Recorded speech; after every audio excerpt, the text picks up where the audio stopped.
Hey guys, got some questions from parents again today on recruiting college baseball. First one says, I'm curious how intangibles about kids, parentheses, character, work ethic, etc., are messaged to college coaches.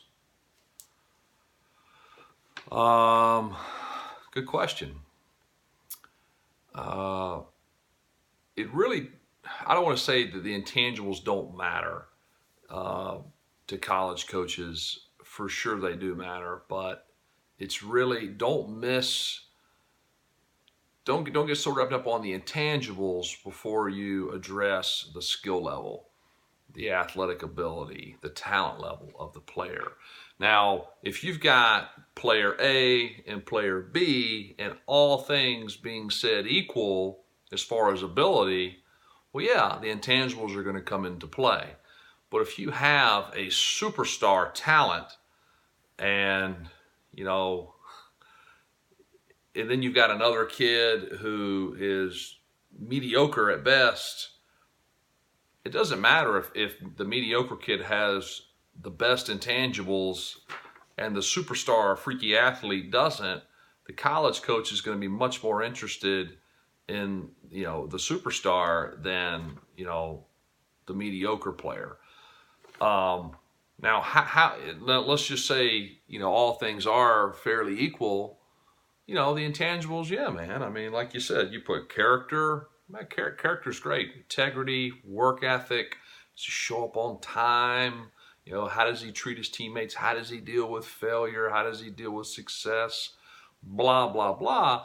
All that stuff, yeah, man, it's going to come into play. And, that's a coach is going to be able to, observe that stuff on the field, and he's gonna be able to learn from communicating with the player himself.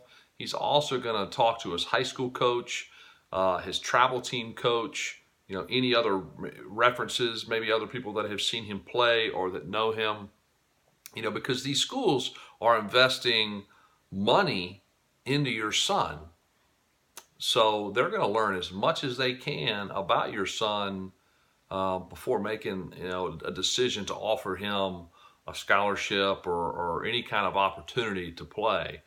So I hope that answers your question on that one. All right, the next question is, how much do colleges recruit at high school games as compared to showcase tournaments and camps?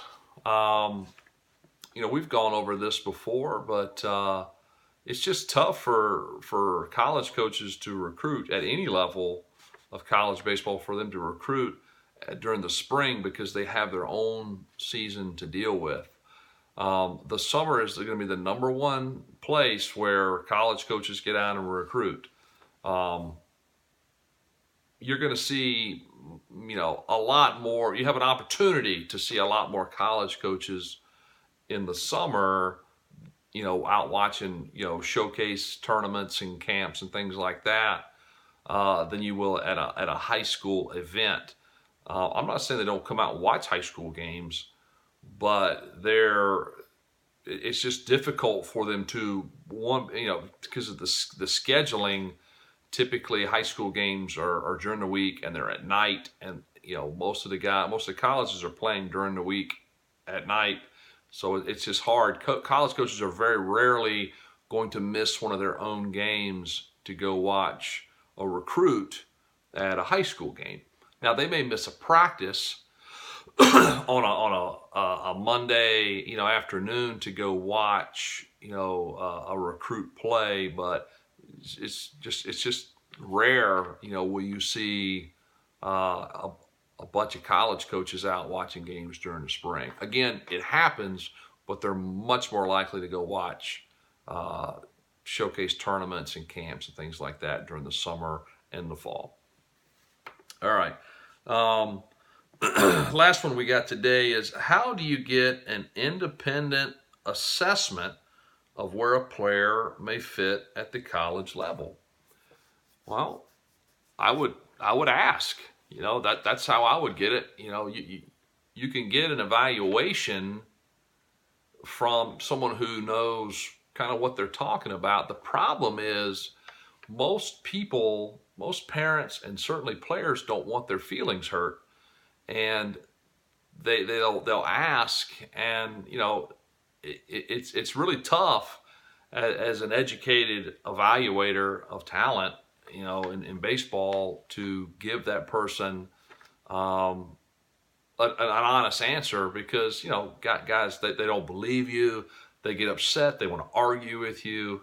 It's just, I want to know where I stand, so I know what to do next. Now, if you're telling me things that aren't true, you're leading me down the wrong path.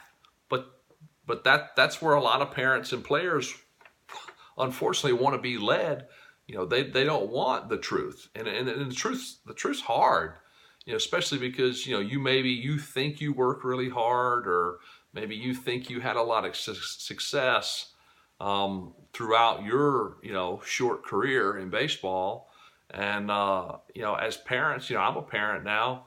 I get it, man. You really kind of revert back to all the good times, that all the good showings that your son maybe had, and you kind of forget all the times that he sucks. So it's hard to give someone an honest evaluation and then be very receptive and go, thank you very much, and then do something about it. If you give somebody who doesn't want an honest evaluation, they're just gonna, whatever, and they're gonna go ask somebody else until they get the answer that they want, and that's unfortunate. So you can get an honest assessment from anyone who knows what they're talking about. It really depends on what we're asking of the evaluator, but it's just extremely tough to give somebody an honest evaluation these days, which again is so unfortunate, because you need the right information on how to move forward. Now, our staff will give you as an honest an evaluation as we can, and you've got to take that for what it's worth. It is someone's honest, unbiased opinion of where we think you are and then where we think you can go. So it's up to you, what you do with that information. So hopefully that helps you guys. If you got any more questions or anything, just shoot them over, thedirtbagsbaseball@gmail.com, and we'll be happy to answer these for you. Take care.